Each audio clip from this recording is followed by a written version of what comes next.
understand the moon in the fourth house, we will begin by reviewing the moon and the fourth house, and it'll be brief but very important.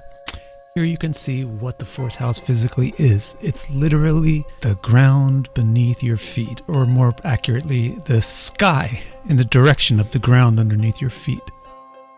So it represents everything that is below ground. So it has to do with things that are invisible or internal. This is why it has to do with emotions, and that's why it's the house of happiness, or in other words, the quality of our emotions. Also, this is why it's the house of love or devotion, because emotions are based on what you like or don't like, love or hate, and whether or not you achieve or don't achieve those things. The underground also signifies the things that you don't see. It's the part of the sky that's completely invisible. So the fourth house has to do with all things that are private or unseen. This is why it has to do with the quality of shyness, of keeping yourself unseen. It has to do with the home, or the place where you are not visible, the place where you can shut the doors, shut the windows, and be invisible, not seen. It has to do also with your private space, your private property, and the ability to just kind of shut down and rest and not be active and not be visible. Furthermore, the fourth house is a very feminine house. It has to do with femininity, because femininity essentially is internality, and that's what the fourth house is all about. Finally, what's in the ground below your feet? All the roots of the trees and the plants and everything. So the fourth house represents the root from which we come. And this is why it has to do with whether or not we are rooted and grounded and stable, and also has to do with ancestry that we come from. And since it's the feminine house, this is why it has to do with our mother particularly. That was a nice review of the fourth house. Let's do the same thing quickly for the moon before we jump into asking what the moon in the fourth house represents. So when we think of the moon, we think of something that's very bright at night. And therefore, we think of something that is very dipolar, night and bright at the same time. And that dipolarity of the moon is why it symbolizes fluctuation, and it's also expressed in the physical reality of it fluctuating in its size so dramatically. So it symbolizes fluctuation and change or cycle or fluidity. The moon also represents beautiful stuff, because it's bright, and bright things catch your eye. The moon, because it's associated with night, then it also has to do with unseen things, and that should also ring a bell, because we just talked about the fourth house, which is all about the unseen thing. The moon also is a planet that symbolizes private things, and so it has all of those things in common with the fourth house, including the whole thing about being internal, and including the mind being the internal part of ourself, the mind being the tool with which we experience emotions, emotions being based on our desires, our likes, dislikes, our loves, hates, and our likes and dislikes being based on our opinions of things. And hence also the moon is very, very feminine, because femininity is always internal. Interesting thing about the moon and this dichotomy of it being bright and night at the same time is that the brightness indicates that it's an authority. It's so much brighter than any star. But the nightiness of the moon, it's nighty and it's brighty. The nightiness of it makes it feminine, so we're dealing with feminine authority, and that means the mom. Now let's take the bold leap and try to interpret the moon in the fourth house. And now that we did a little bit of work and reviewed the fourth house and the moon separately, it's not that much of a bold leap. We're pretty ready to do it intelligently. We have three things really on the table. We have the fact that the moon is feminine and the fourth house is also feminine. And hence all the things that are associated with the internality of femininity are going to be the same with the moon as the fourth house. So the second thing on the table is the privacy of the moon and the privacy of the fourth house. I'm sure is going to go really well together. But the third thing on our plate to interpret is the fluctuality or the fluidity or instability of the moon versus the rootedness and stability and groundedness of the fourth house. So let's take these one at a time and turn them into actual interpretations. The femininity of the moon going along with the femininity of the fourth house gives us the interpretation of what we would call Sukhi, which is a Sanskrit word that means pleasant, feminine. So feminine is Sukhi, feminine is nice, feminine is gentle, feminine is pleasant, feminine is beautiful, feminine is attractive, feminine is sensually pleasing, soft, etc. So the moon in the fourth house indicates a person who's pleasant or attractive or sensual. Feminine and feminine also means you have a lot of wealth, because femininity produces wealth. So the home, the private property and everything, that whole strand of meaning, the fourth house and the moon is coming out here. And the third thing about female and female, it means suridhi. So surit means good heart, and it also means good mind. So the moon in the fourth house, we expect the person to be good-hearted, means like a loyal friend, loyal in their friendships. And good mind in the sense of they have a lot of imagination. They think a lot, they dream a lot, they plan a lot, they come up with ideas. The second thing about the moon in the fourth house is that they're both private, and this is very interesting. This generates the interpretation of yasha, which means fame.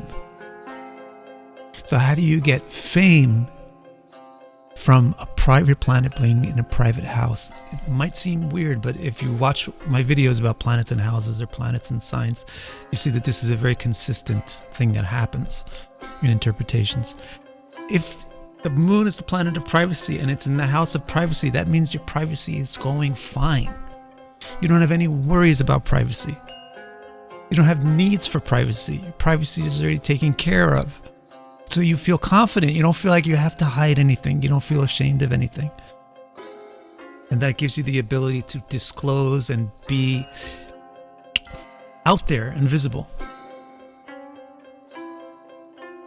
The third thing about the moon in the fourth house was this clash between the moon being fluctuating and the fourth house being stable.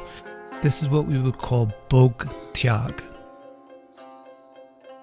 So that means sometimes up, sometimes down, sometimes enjoying, sometimes suffering, sometimes happy, sometimes sad. Dramatic changes. Not a lot of stability. An unstable person. A fluctuating person. So dramatic changes in how they feel about things, dramatic changes in what they do, dramatic changes in their life. They try to make dramatic changes and so forth. So I have a modest database of well-known people who I use as examples in these videos of planets and signs and planets in the houses. When I check that database for people with the moon in the fourth house, a whole lot of names come up, considering that I have a pretty modestly sized database. And that makes sense because one of the expectations is the privacy of the moon with the privacy of the fourth house makes you have no concerns about privacy. And hence, you go out there and you can become famous. So there happens to be quite a lot of famous people with the moon in the fourth house. It's not hard to find example charts. Leonardo da Vinci, Michelangelo, Mozart, Jim Morrison, Russell Brand, Candy Bar, Anais Nin, Caitlyn Jenner, and then some very big politicians like Adolf Hitler, Karl Marx, and Malcolm X. And there's even two very terrible, well-known criminals, David Berkowitz and Richard Ramirez. So now, let's take one person from each group and look at their chart in detail and see what role the moon in the fourth house is and is not playing in making them who they are. Let's take Mozart, Malcolm X, and David Berkowitz. So Mozart says, "Am I imaginative and sensual? I sure am. I am a great composer of music." But if we ask Malcolm X if he's imaginative and sensual, he might say, I guess you could say I have a good imagination because I'm envisioning a different reality, but I don't know if I would really say I'm a lot sensual. And if we ask David Berkowitz if he's very imaginative, sensual, etc., he kind of is in the most perverted and crazy way. Like, very lost in fantasy, very lost in his imagination. But it's a big kind of question mark from him of why is it such a negative thing for him, but such a positive thing for Mozart. That's something that we'll look at when we look at his chart specifically. If we ask Mozart how he feels about the famous thing and whether he's unashamed, he's going to say, you bet your breeches. Very much like that. And same thing, Malcolm X would say, yeah, I am not scared. I'm bold and I'm going to go out and speak. And even David Berkowitz would say, that's right, I'm famous. I became famous for doing horrible things and I liked it.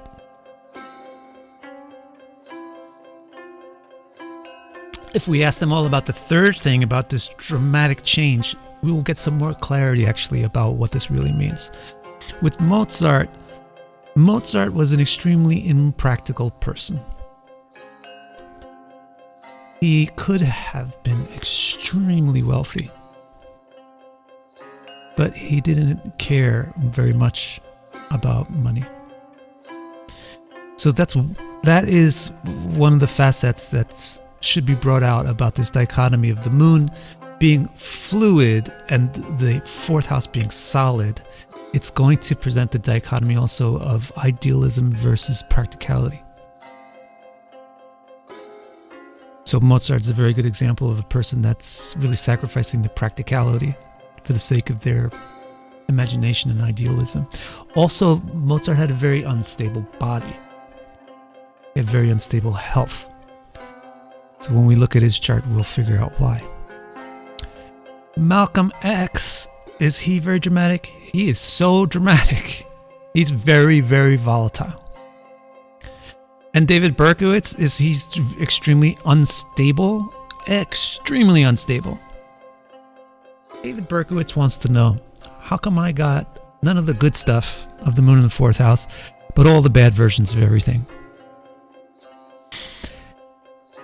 Well, the moon says hello. He says, look at where I am. I'm at 4 degrees, and look who is right on top of me. Also at 4 degrees, Rahu. And if you are not familiar with that signature, you must be new to my video, so please subscribe to the channel, because this signature comes up in all the serial killers, almost all of them. Very tight conjunction with Moon and Rahu. So what Moon and Rahu is not going to, it's going to really exaggerate the instability, unrealness, impracticality that's possible with the moon in the fourth house. Furthermore, his moon is in the fourth house with something called the Kama Druma Yoga. It's one of the more important yogas for the moon, whether or not it has neighbors or anybody with it in its house. So it's all alone. It's in Aquarius, it has nobody in Capricorn, it has nobody in Pisces.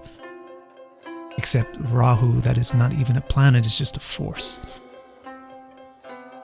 So it's very lonely out there, and it is even all alone in the Kendras, and its own Kendras are also empty. So it has 100% superpowered Kama Druma Yoga, which makes the moon extremely unreliable and unstable. That's why David Berkowitz has all the instability. That's really kind of just a background potential of the moon in the fourth house. And his chart brings that background potential out to the foreground.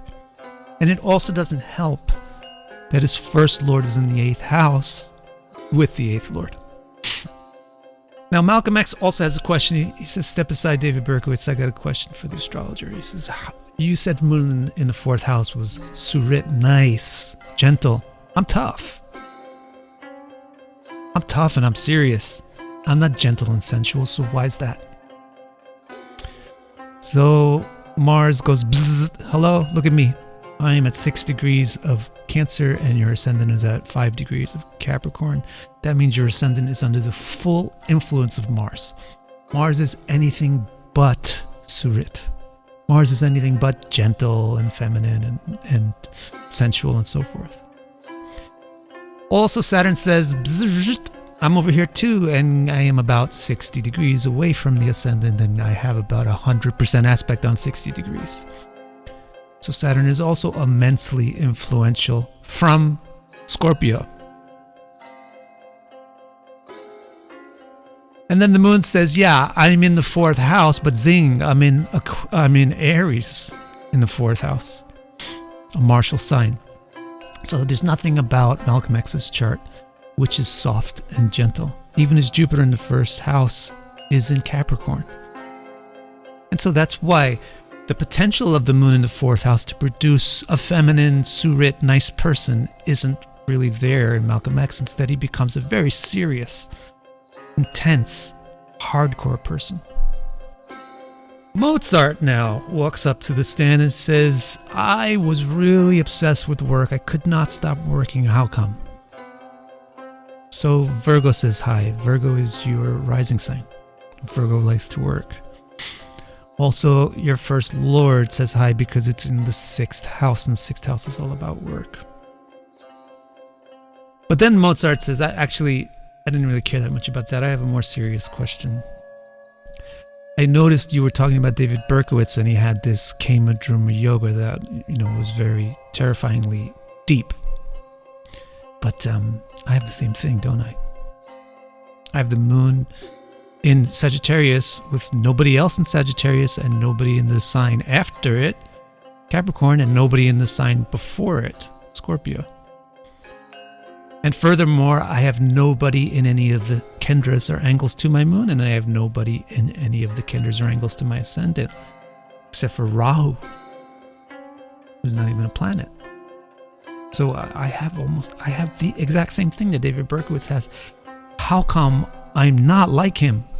I'm not a mass murderer. I'm not a lunatic. The main thing, the biggest difference is the distance between Mozart's moon to the nodes compared to the distance between Berkowitz's moon to the nodes. This is very important in interpreting the moon, anywhere it is to look at its distance from the nodes, from its nodes. That will show you the moon's declination. Mozart's moon is just about 90 degrees away from the nodes, which is just about as far as you can get away from the nodes, which means it's at the apex of its declination, which means it's very strong and powerful. Berkowitz, on the other hand, is exactly conjoined with the node. That means it's at no declination. And that makes a big difference in determining what kind of relationship the moon has with Rahu, the destabilizing force. Furthermore, there's a lot of other important clues. Mozart's moon is in a Jupiter sign, and Berkowitz's moon is in a Saturn sign. Mozart's first lord is with the 9th lord, aspected by Jupiter. But Berkowitz's first lord is with the 8th lord, aspected by Saturn. So you see the huge difference between the 9th versus 8th influence, Jupiter versus Saturn influence. Mozart is 9th in Jupiter, Berkowitz is 8th in Saturn. Those are not the same.